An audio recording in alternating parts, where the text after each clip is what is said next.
Does death occur when the heart stops beating? Modern-day medicine argues no. By most accounts, the point at which death is declared is when the heart has stopped beating and the brain is no longer functioning. Through the development of CPR, a person can live for several minutes while their brain is still receiving oxygen after their heart has stopped beating. As of 2013, King County and the Seattle, Washington area had the highest cardiac survival rates in the world at about 62%. In comparison, other big cities like New York had survival rates in the single digits. Why is there such a discrepancy? The county credits the high rates of CPR training by local residents. Cardiopulmonary resuscitation, or CPR, is the act of artificially pumping blood through the heart and the body. The intent is not to restart the heart, like some people may believe, but to delay tissue death, specifically in the brain, by keeping oxygenated blood flowing through the circulatory system throughout the body. Although CPR efforts are not always successful, quick action by an onlooker can double or even triple a victim's chances of survival, yet only 32% of victims even receive CPR.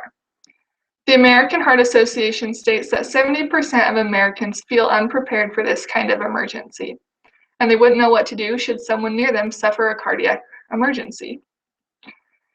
So in 2008, they began recommending hands-only or compression-only CPR in an effort to increase the number of bystanders who would take action during a cardiac emergency.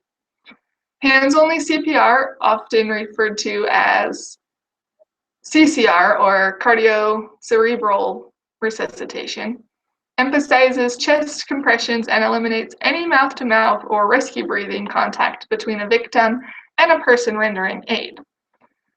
Because this newer version requires little contact, everyone is encouraged to learn it so that they are able to give aid in an emergency situation and potentially save a life. Hands-only CPR has been proven to be just as effective in adult cardiac arrest victims, and it's easier to remember and easier to perform. According to the American Red Cross, 88% of all cardiac arrests happen while the person is at home. So learning this skill is extremely important, as the life you are most likely to save is actually someone in your own family. In 2009, that's exactly what happened to Kathy and Scott Harden of Flagstaff, Arizona. One night while she lay in bed, Kathy went into cardiac arrest and had no heartbeat.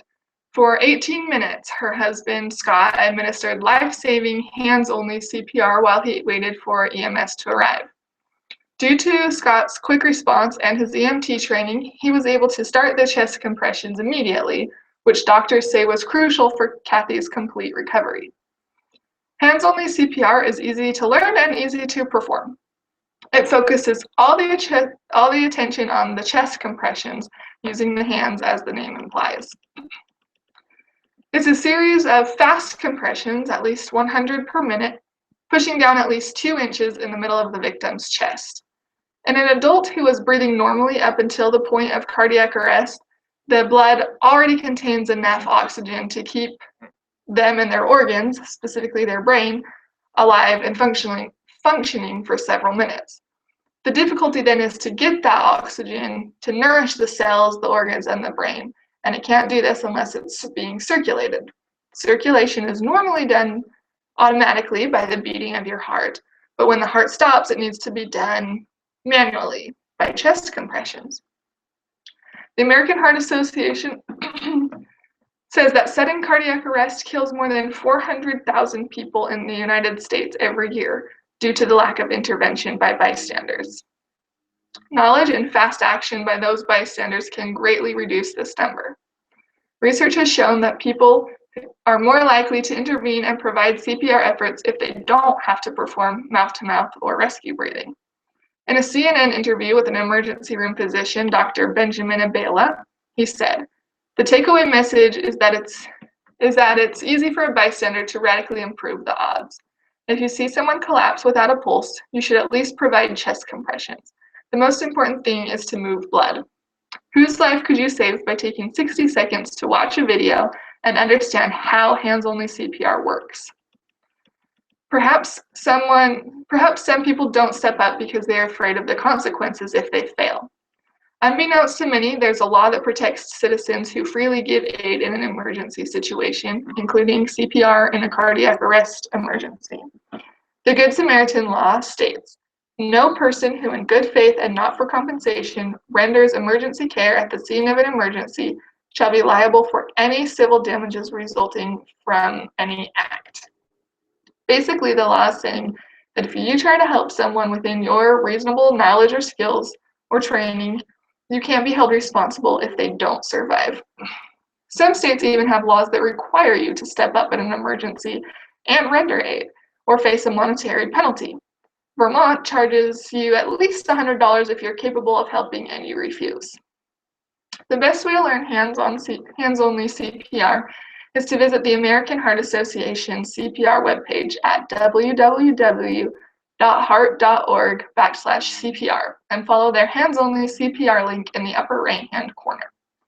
Studies have shown that people who view the CPR instructional video are in fact significantly more likely to perform the life-saving skill in an emergency.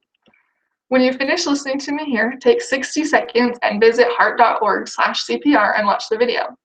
Just by watching the video, you will be prepared to render aid should a cardiac emergency present itself.